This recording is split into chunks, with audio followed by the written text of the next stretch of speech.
गाड़ी क्यों ली? हम उनसे सवाल करते हैं, क्या आपसे कभी पैसा मांगा? क्या हमने कभी किसी से दान लिया? अगर हम अपनी मेहनत, कड़ा परिश्रम करके गाड़ी भी ले लेते हैं तो आपको दर्द क्यों होता है? जो ठगी, बेईमानी, भ्रष्टाचार से जहाज लेके उड़ रहे हैं, उनके लिए तो आप कभी इंक्वायरी नहीं करते, उनका तो कभी नहीं पूछते यार वो कहां से आ गया। और फकीर ने 2 गाड़ियां ले ली तो आपके पेट में दर्द शुरू हो गया। क्या आपसे कुछ मांगा? कभी आपसे कुछ लिया? अगर नहीं तो मेहनत हक हलाल की तो हर कोई खा सकता है, ये तो धर्मों में असूल है।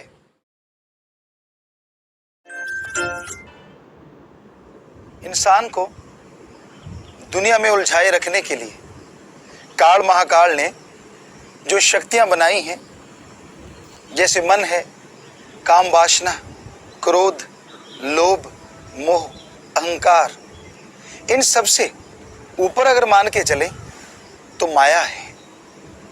माया के 2 रूप हैं, एक जहरा जो दिखने में आता है, यानी एक प्रत्यक्ष, और एक अप्रत्यक्ष। प्रत्यक्ष रूप भी दुनिया में तूफान मचा देता है और मचा रहा है। जमीन जायदाद, रुपया पैसा, हीरे जवाहरात मोती, ये सब माया के रूप हैं और ये सब के सब इंसान को चक्रघिन्नी बनाए हुए हैं। आज जिसे देखो दौड़ रहा है, जिसे देखो भाग रहा है, रातों की नींद उड़ी हुई है, ठगी, बेईमानी, भ्रष्टाचार के नए नए तरीके खोज रहा है। किस लिए? माया के लिए। क्या लोग यह नहीं जानते? किस लिए? क्या लोग यह नहीं जानते कि यह माया कभी किसी के साथ नहीं गई? संसार में हर किसी को मालूम है कि यह पैसा कभी किसी के साथ नहीं जाता। आप जो हमारी बात सुन रहे हैं, जरा ध्यान से सुनिए। आपके माता पिता, दादा दादी जो आज इस दुनिया में नहीं हैं, जब वो इस दुनिया से गए तो क्या उनके साथ कोई पैसा गया? जो उन्होंने बनाया था सब का सब यही धरा धराया रह गया। किसी के पास जितना भी साजो सामान था वो साथ नहीं गया, जिसके पास भी जो भी था सब यहीं रह गया। और तो साथ क्या जाना है, इंसान के जो कपड़े पहने होते हैं वो भी उतार लिए जाते हैं। अजी छोड़िए कपड़े, क्या जिस चारपाई पे आदमी लेटा होता है उस चारपाई से उसे उतारते हैं और धड़ाम से नीचे रख देते हैं। हमने लोगों से पूछा आप ऐसा क्यों करते हैं, तो कहने लगे मुर्दा चारपाई पे नहीं रहता, उसको तो धरती पे सुलाया जाता है। किसी को कोई बात नहीं आई। हमारे नजरिए से मुर्दे को धरती पे इसलिए लिटाया जाता है ताकि जिंदा लोगों को समझ आ जाए कि साथ कुछ जाने वाला नहीं। अरे जो चारपाई, जो गद्दे आपको बहुत अच्छे लगते हैं, जब तक जिंदगी है तो है, और जैसी मौत आएगी तो धरती बिछोना होगा, आसमान ओढ़ना होगा। और यही हकीकत है। मुर्दे को नहलाया जाता है किस लिए? हमने लोगों से पूछा, बुजुर्गों से पूछा, चलो कोई रीति रिवाज होगा, किसी ने कुछ नहीं बताया। हमने कहा फिर मुर्दे को नहलाते क्यों हो? हमारा जो नजरिया, हमने जो देखा, मुर्दे को नहलाने के बहाने एक तो अच्छे कपड़े उतर जाते हैं, दूसरा हाथों में अंगूठियां हो, गले में कोई चैनी हो, तागड़ी हो, वो उतार ली जाती, बहाना है। हमने लोगों से कहा आप मुर्दे को नहला रहे हैं, इसकी कौन सा बारात निकलनी है?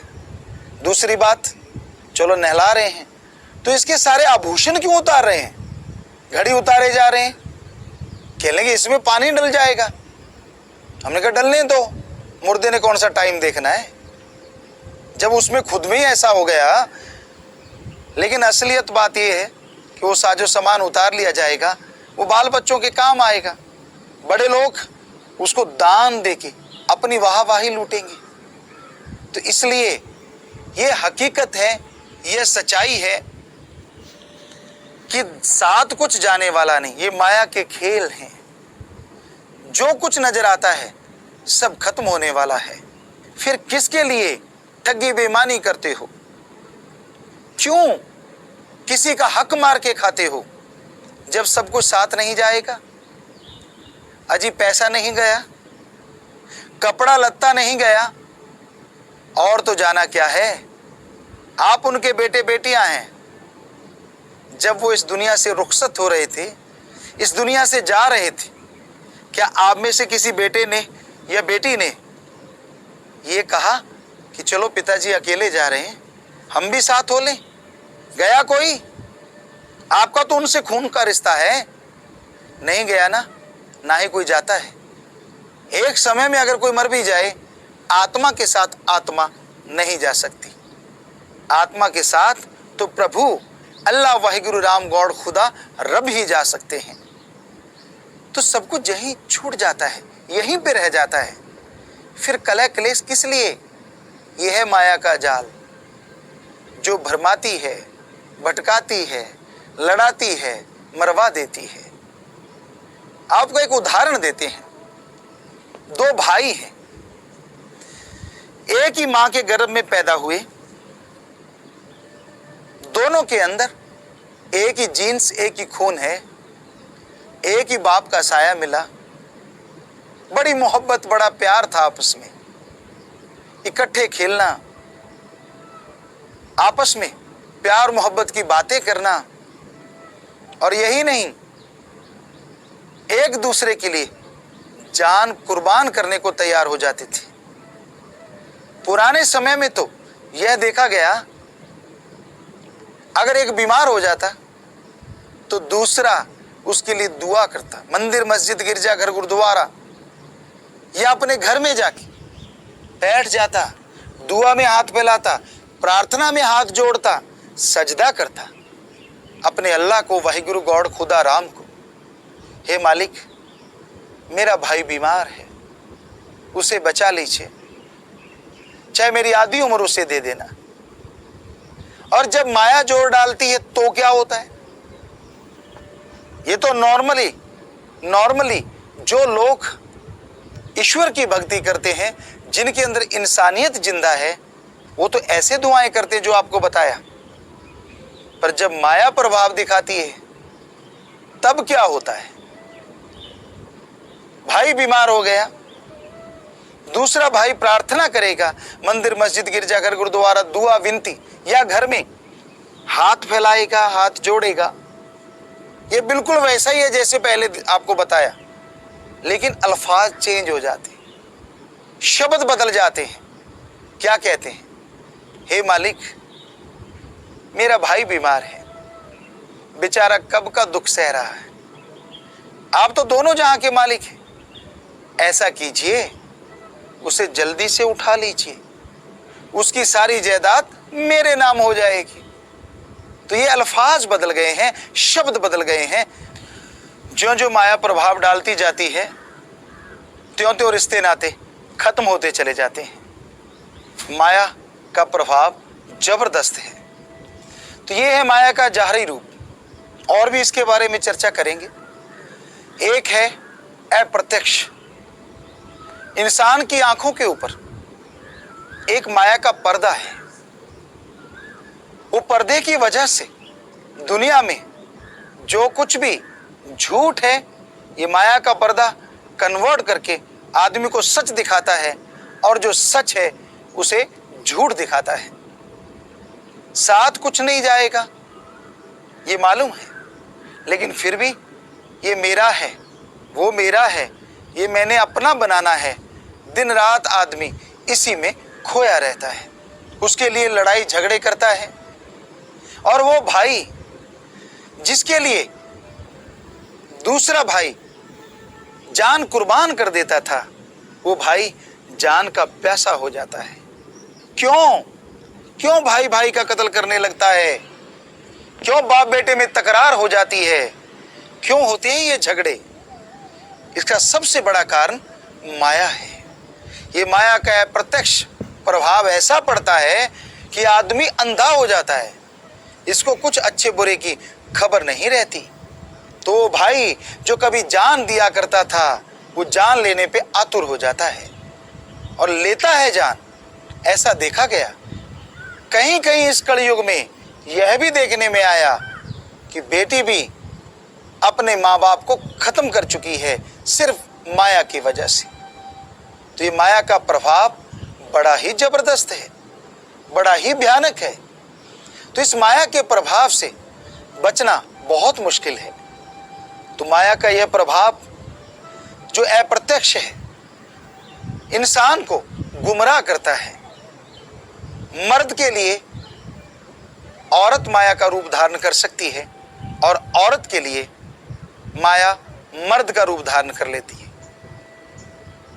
वो भरमाते हैं एक दूसरे को, तड़पाते हैं एक दूसरे को और डुबो देते हैं एक दूसरे को। ऐसा देखा गया है। स्त्री पुरुष के पीछे लग के और पुरुष स्त्री के पीछे लग के बर्बाद हुए हैं, ऐसा देखने में आया है। तो माया का प्रभाव ही तो है जो एक दूसरे को भरमाता है, भटकाता है, लड़ाई झगड़े करवाता है। और जब यह माया आदमी के बुद्धि विवेक पे पूरी तरह से छा जाती है तो आदमी के अंदर विकार पैदा हो जाते हैं। तरह तरह के विकार, तरह तरह के नेगेटिव विचार आने लग जाते हैं और नेगेटिव विचारों पे इंसान जैसे जैसे अमल करता जाता है वैसे वैसे उसकी जिंदगी तबाह बर्बाद हो जाती है। तो माया का रूप बड़ा ही भयानक है। इस माया की वजह से पता नहीं कितने घर बर्बाद हो रहे हैं। कबीर जी ने लिखा है, माया होई नागनी जग तर ही ढहकाए, जो इसकी सेवा करे उसको ही ये खाए। पाप जुल्म की कमाई कभी किसी को ढंग से जीने नहीं देती। कहते हैं सरपनी को पालो पोसो, आप उसे दूध पिलाएं या कुछ खिलाएं, कोई भरोसा नहीं कब वो डंक चला दे। उसी तरह इस संसार में पाप जुल्म की कमाई है। आदमी कमाता है, बड़ा खुश होता है, कई तो नोट सूंघ सूंघ के सोते हैं, आदत होती है। लेकिन जब ये पाप जुल्म की कमाई, ये माया चली जाती है तो ये ऐसा डंक चलाती है, कई तो आधे पागल हो जाते हैं, किसी को हार्ट अटैक हो जाता है। यानी जैसे पैसा व्यापार में लगाया, बिजनेस में लगा दिया तो एकदम से घाटा पड़ गया तो एकदम किसी को हार्ट अटैक आ जाता है, कोई आधा पागल, कोई पूरा पागल। ऐसे लोगों को लेके लोग हमारे पास आते हैं, आए हैं, कहने के गुरुजी हमने बहुत समझा लिया, ये पगला गए हैं, पैसा भी लगा रहे हैं इन पे, ठीक नहीं हो रहे। हमने उनको समझाया, अरे भाई पैसे का क्या है, माया का क्या है। ये तो कहते हैं बुजुर्ग, हाथों की मैल, यानी हार्ड वर्क करोगे, दिमाग अप्लाई करोगे तो फिर आ जाएगी। पर इसके लिए मालिक की नियामत, ये जो शरीर है ना, इसको बर्बाद करोगे तो ये खरीदा नहीं जा सकता, ये कहीं से मोल नहीं मिलेगा। क्यों बर्बाद करने पे तुले हो? तो क्या लगे, हाँ गुरुजी सच कह रहे हो, बस थोड़ी देर में मर गया, लुट गया, बर्बाद हो गया। तो ख्याल में आया ये तो कबीर जी वाली बात हो गई। ये तो माया नागनी ने ऐसा डंक चलाया है, जहर विष जो है वो रग रग में भर गया। तो पाप जुल्म की कमाई चैन से जीने नहीं देती।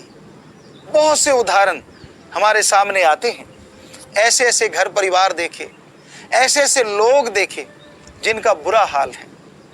एक सज्जन हमारे पास आए जो पूरी दुनिया में धनवानों में स्थान रखते हैं, और वो आके कहने लगे,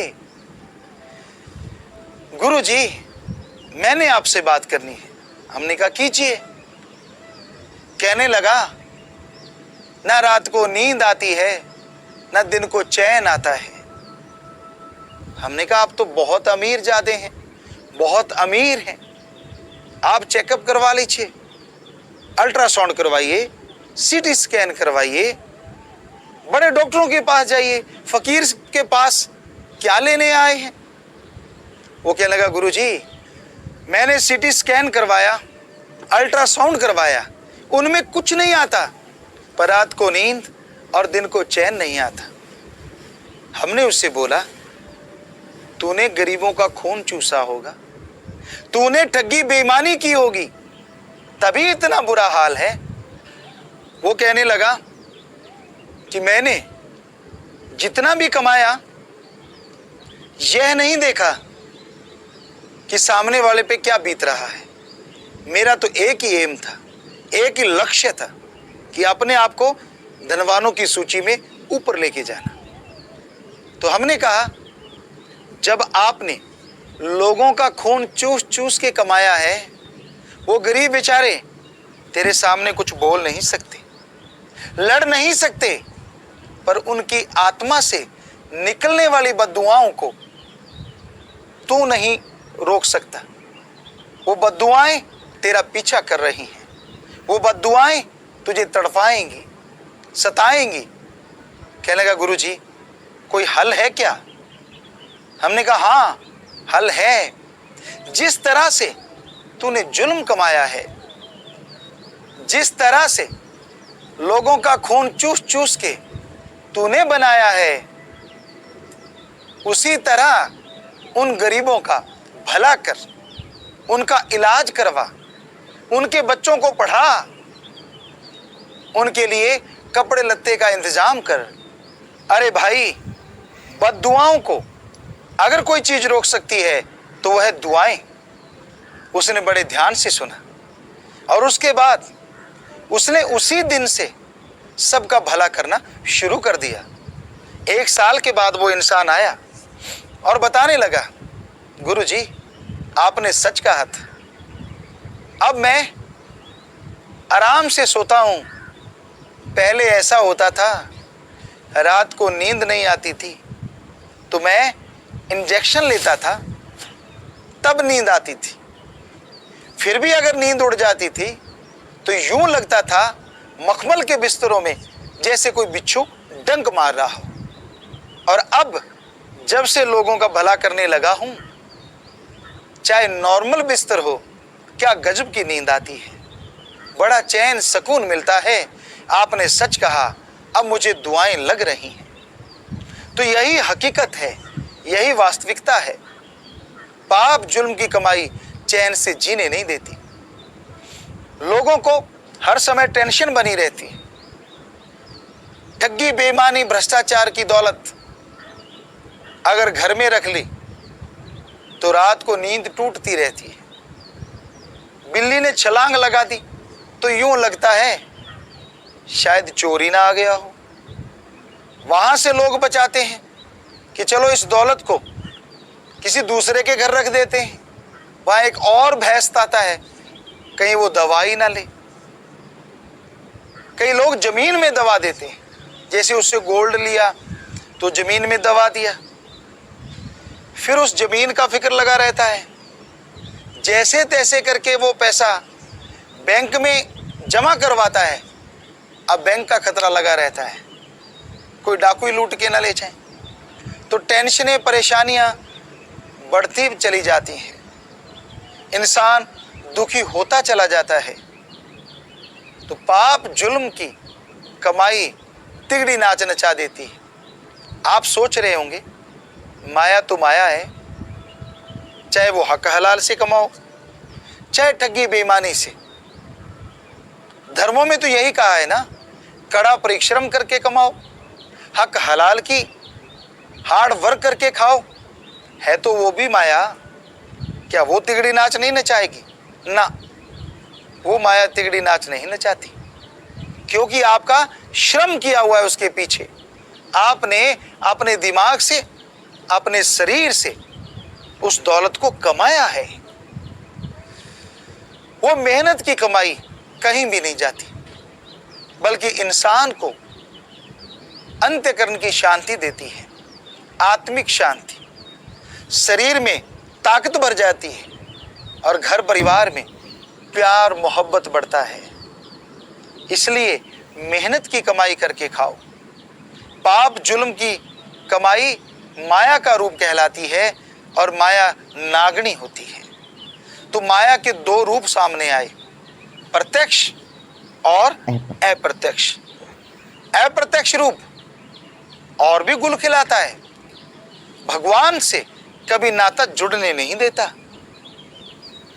जब भी कोई मालिक की बात हो, ओम हरि अल्लाह वाहिगुरु गॉड खुदा रब की बात हो, ये माया का है प्रत्यक्ष पर्दा क्या कहता है, यार छोड़, संतों का तो काम ही है सारा दिन राम राम करते रहना, सारा दिन अल्लाह अल्लाह करते रहना। क्या इससे जहाज मिल जाएगा?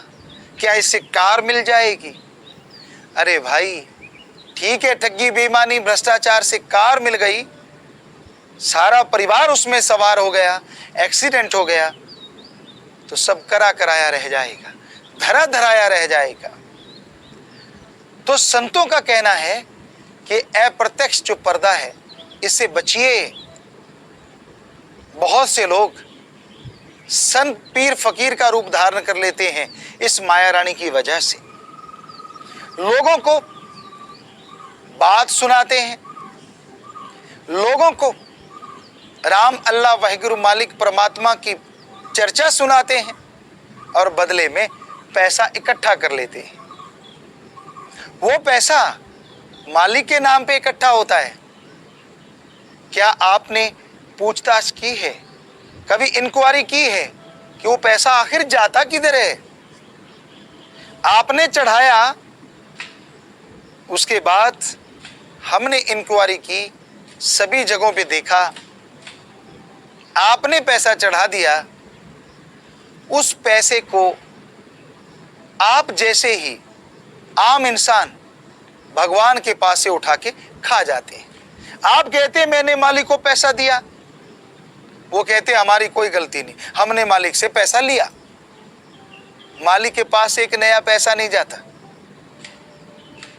क्या आपने भगवान के पास पैसा जाते देखा है?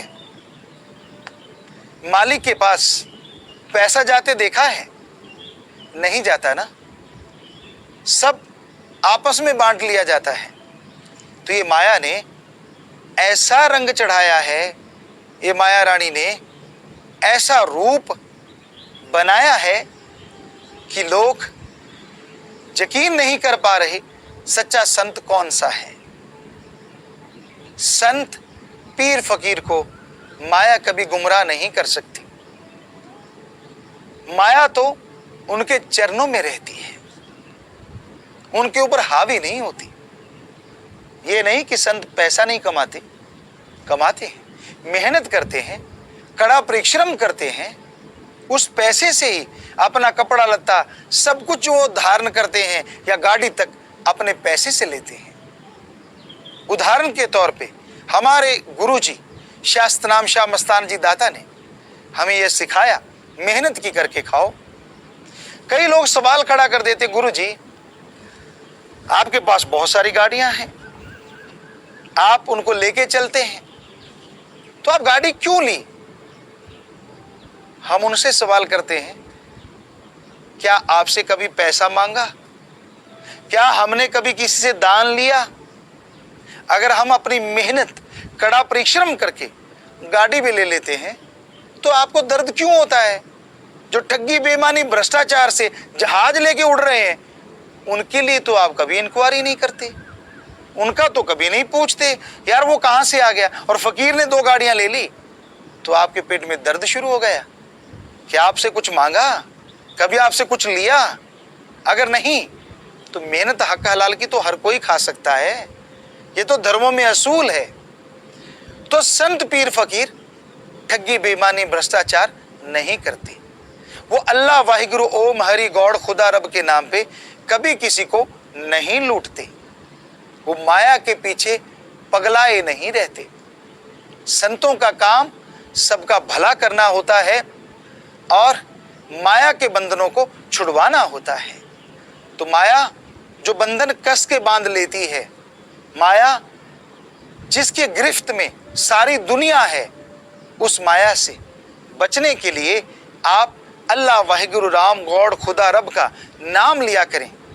आपके अंदर आत्म बल आएगा, आपके अंदर रूहानी शक्ति आएगी, जिसके द्वारा आप ठगी, बेईमानी, भ्रष्टाचार, पाप जुल्म की कमाई से बच जाएंगे। हम आपको हाथ जोड़ के आह्वान करते हैं कि आप वो फार्म भर दीजिए ताकि समाज से तमाम बुराइयों को दूर कर सकें और आपके घर में हमेशा के लिए खुशियां आ जाएं, हमेशा के लिए बहारें छा जाएं। आप ये फार्म भरें कि रिश्वत नहीं दूंगा, रिश्वत नहीं लूंगा, तो भगवान ने चाहा आपके घर में हक हलाल कड़ा परिश्रम से, मेहनत की कमाई से बहारें छाएंगी, बेइंतहा खुशियां आ जाएंगी।